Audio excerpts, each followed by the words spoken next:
നമസ്കാരം.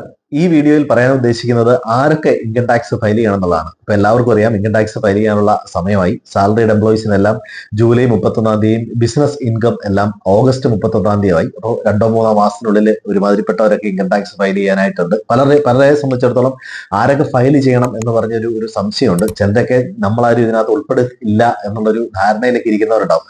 അപ്പോൾ ആരൊക്കെ ചെയ്യണം എന്നാണ് നമ്മളിവിടെ പ്രധാനമായിട്ടും പറയുന്നത്. ഇനി ആദ്യത്തേത് വരുമാനം 4 ലക്ഷത്തിന് മുകളിൽ നമുക്ക് കിട്ടിക്കഴിഞ്ഞാൽ അവർ ഇൻകം ടാക്സ് ഫയൽ ചെയ്യാനായിട്ട് ബാധ്യതയുള്ളവരാണ്. അത് ഏത് തരത്തിലുള്ള ഇൻകം ആയാലും, ഇപ്പൊ നമ്മൾ സാലറി മൂലം കിട്ടുന്ന ഇൻകം അല്ലെങ്കിൽ ഗോൾഡ് വിറ്റോ പ്രോപ്പർട്ടി വിറ്റോ എങ്ങനെയായാലും നമ്മളുടെ ഇൻകം ഒരു വർഷം 4 ലക്ഷത്തിന് മുകളിലാവുന്നുണ്ടെങ്കിൽ, അതായത് 2025 ഏപ്രിൽ 1 തൊട്ട് 2026 മാർച്ച് 31 വരെ നമ്മുടെ ഇൻകം ഈ 4 ലക്ഷത്തിന് മുകളിലുണ്ടെങ്കിൽ നമ്മൾ ഇൻകം ടാക്സ് ഫയൽ ചെയ്യാൻ ITR ഫയൽ ചെയ്യാൻ നിർബന്ധിതരാണ്. പലരെ സംബന്ധിച്ചിടത്തോളം ഈ 12 ലക്ഷം എന്ന് കേൾക്കുന്നതൊക്കെ ഒരു ആശയക്കുഴപ്പം ഉണ്ടാക്കിയിട്ടുണ്ട്.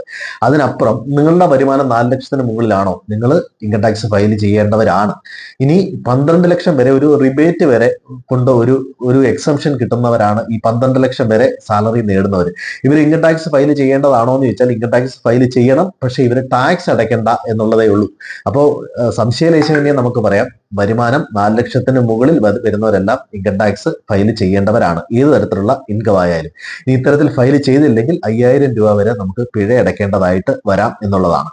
ഇനി മറ്റൊന്ന് TDS അല്ലെ TCS ആണ്. നമുക്ക് TDS എല്ലാവർക്കും അറിയാം. ഇപ്പോൾ പെൻഷൻ പറ്റിയവരും അല്ലാത്തവരും ഒക്കെ ബാങ്കിൽ ഒരു ഫിക്സഡ് ഡെപ്പോസിറ്റ് അതിന്റെ ഇൻട്രസ്റ്റ് വാങ്ങുന്ന ആൾക്കാരുണ്ടാവും. അപ്പോൾ ഈ ഇൻട്രസ്റ്റ് വാങ്ങുമ്പോൾ ബാങ്കിൽ എന്ന് പറയും ചില ഫോംസ് ഒക്കെ ഫില്ല് ചെയ്താൽ അല്ലെങ്കിൽ ഇൻകം ടാക്സ് ഫയൽ ചെയ്യുന്നവരാണോ എന്നൊക്കെ അവർ ചോദിക്കാറുണ്ട്. അപ്പോൾ ഇത്തരത്തിൽ അവർ ഫോം നമുക്ക് തരും. ഇനി ഈ രീതിയിൽ നമുക്ക് ഇൻട്രസ്റ്റ് തരുന്ന സമയത്ത് അവർ നമ്മുടെ നിന്നൊരു എമൗണ്ട് പിടിച്ചിട്ടാണ് തരാറുള്ളത്. ഇത് പലപ്പോഴും പലർക്കും അറിയാത്തതുകൊണ്ട് ഇത് റീഫണ്ട് ക്ലെയിം ചെയ്യാവുന്ന അത്തരം കാര്യങ്ങളൊന്നും പലർക്കും അറിയില്ല. അപ്പോൾ ഇതുപോലെ TDS പിടിക്കുന്ന ആൾക്കാർ അല്ലെങ്കിൽ TCS എന്ന് പറഞ്ഞു കഴിഞ്ഞാൽ ടാക്സ് കളക്ടഡ് അറ്റ് സോഴ്സ് എന്നുള്ളതാണ്. അതായത് നമ്മൾ എന്തെങ്കിലുമൊക്കെ പർച്ചേസ് ചെയ്യുമ്പോൾ ആ പർച്ചേസ് ചെയ്യുന്ന സമയത്ത് നമ്മളിൽ നിന്ന് അവർ ഒരു ടാക്സ് എമൗണ്ട് പിടിക്കും. ഇതാണ് TCS എന്ന് പറയുന്നത്. TDS എല്ലാവർക്കും പരിചയമുള്ളതാണ്. TCS എന്ന് പറഞ്ഞു കഴിഞ്ഞാൽ പലരും പിടിച്ചു കഴിഞ്ഞിട്ടാണ് അത് അറിയാറുള്ളത്. ഫോർ എക്സാമ്പിൾ പറഞ്ഞാൽ നമ്മളൊരു കാർ മേടിച്ചു, 10 ലക്ഷത്തിന് മുകളിൽ ഒരു കാർ മേടിച്ചു കഴിഞ്ഞ് കഴിഞ്ഞാൽ ആ കാർ മേടിക്കുന്ന സമയത്ത് നമ്മളിൽ നിന്ന് ഒരു ടാക്സ് അവർ ഈടാക്കും. ഇനി ഇത് നമുക്ക് റീഫണ്ട് ക്ലെയിം ചെയ്യണമെങ്കിൽ നമുക്ക് ഇതുപോലെ ഇൻകം ടാക്സ് ഫയൽ ചെയ്യേണ്ടതാണ്, അല്ലാത്തവർക്ക് ഇത് കിട്ടില്ല.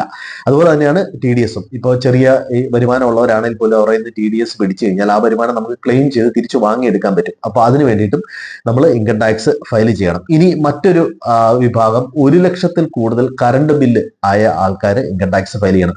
ഇതൊക്കെ ഈ 4 ലക്ഷത്തിന് മുകളിൽ വന്നില്ലെങ്കിൽ പോലും നമ്മുടെ സാലറി ഒന്നും വന്നില്ലെങ്കിൽ പോലും നമ്മൾ ഫയൽ ചെയ്യേണ്ടതാണ്. ഇനി കറണ്ട് ബില്ല് എങ്ങനെയാണ് 1 ലക്ഷത്തിന് മേളിൽ വരുന്നത്? ഒരു വർഷത്തിനുള്ളിൽ നമ്മളുടെ കറണ്ട് ബില്ല് ഈ 1 ലക്ഷം ക്രോസ് ചെയ്തിട്ടുണ്ടെങ്കിൽ നമ്മൾ ഇൻകം ടാക്സ് ഫയൽ ചെയ്യാൻ നിർബന്ധിതരാണ് എന്നുള്ള കാര്യം ഓർക്കുക.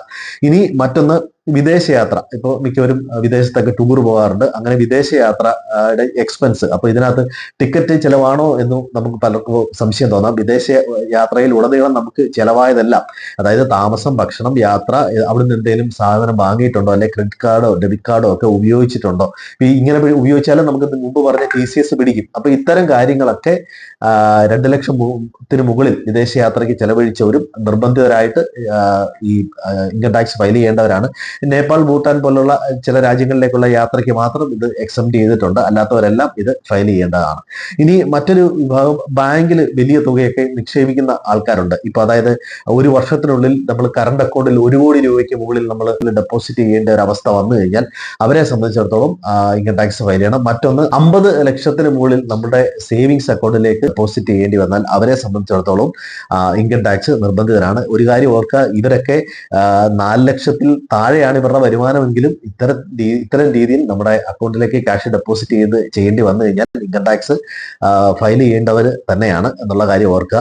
ഇനി മറ്റൊന്ന്, റെസിഡന്റ് ആയിട്ടുള്ള ആൾക്കാർക്ക് പുറത്ത് ഏതെങ്കിലും തരത്തിലുള്ള അസറ്റ് ഉണ്ടെങ്കിൽ, പ്രോപ്പർട്ടിയോ അല്ലെ വെഹിക്കിളോ അല്ലെങ്കിൽ ബാങ്ക് അക്കൗണ്ടോ ഒക്കെ ഉണ്ടെങ്കിൽ അത്തരത്തിലുള്ള ആൾക്കാരും ഇൻകം ടാക്സ് ഫയൽ ചെയ്യേണ്ടവരാണ്. അത് ഓർക്കുക, ഇന്ത്യൻ റെസിഡന്റ് ആയിട്ടുള്ളവരുടെ കാര്യമാണ് ഈ പറയുന്നത്. അത് ഫയൽ ചെയ്യണമെന്ന് മാത്രമല്ല, അവരെ സംബന്ധിച്ചിടത്തോളം ഫോറിൻ അസറ്റ് എന്തെങ്കിലും ഉണ്ടെങ്കിൽ അക്കാര്യം ഡിക്ലെയർ ചെയ്യുകയും കൂടെ വേണം. ഇതും കമ്പൽസറി ആണെന്നുള്ള കാര്യം ഓർക്കുക.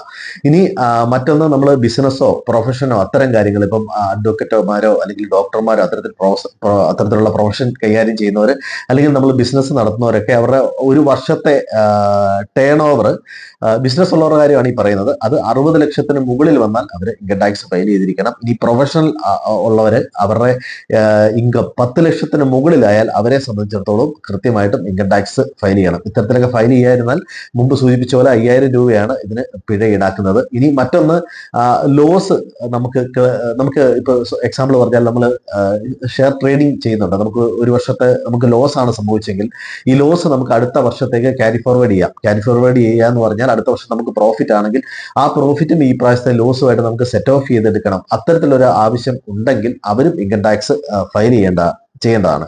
ഇനി എന്തെങ്കിലും തരത്തിൽ ടാക്സ് റീഫണ്ട് കിട്ടണമെന്നുള്ളവര് അവരെ സംബന്ധിച്ചിടത്തോളം ഇൻകം ടാക്സ് ക്ലെയിം ചെയ്യണമെങ്കിൽ അവരും ഇൻകം ടാക്സ് ഫയൽ ചെയ്താൽ മാത്രമേ ഇത് റീഫണ്ട് നമുക്ക് കൊടുക്കാൻ പറ്റുള്ളൂ.